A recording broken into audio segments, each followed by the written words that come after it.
Okay, so nandito pa tayo sa Alfonsalista, Ifugao boundary with Ramon Isabela. Pakita ko po sa inyo ito. Maris Dam.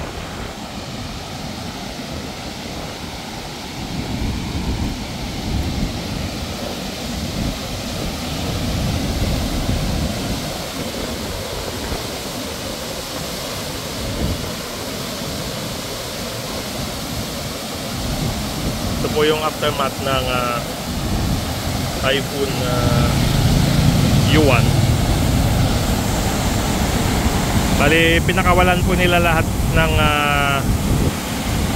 inopen po nila lahat ng spillways kasi nasa dangerous level po.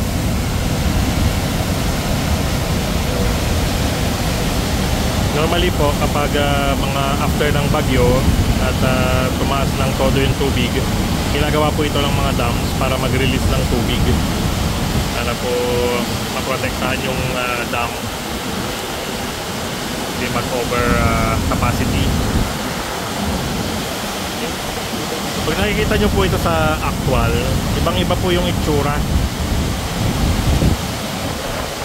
Nakaka-enjoy dahil nakikita natin yung power ng nature,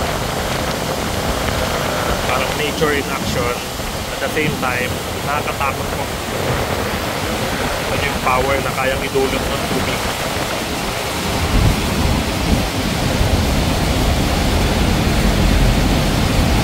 So imagine po, raragasa yung tubig na yan sa mga kabahayan. So doon po nagkakaroon ng maraming sakunan.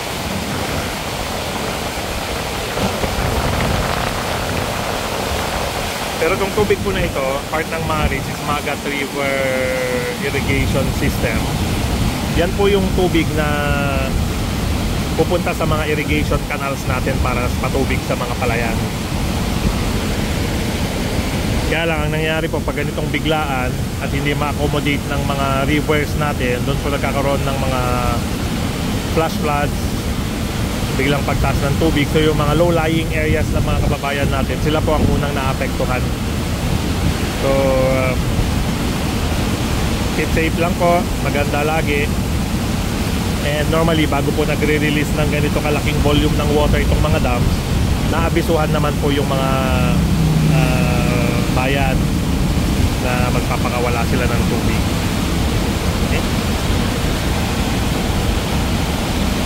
So yan po ang ating update sa Typhoon Yuan dito sa Maris lang. Okay?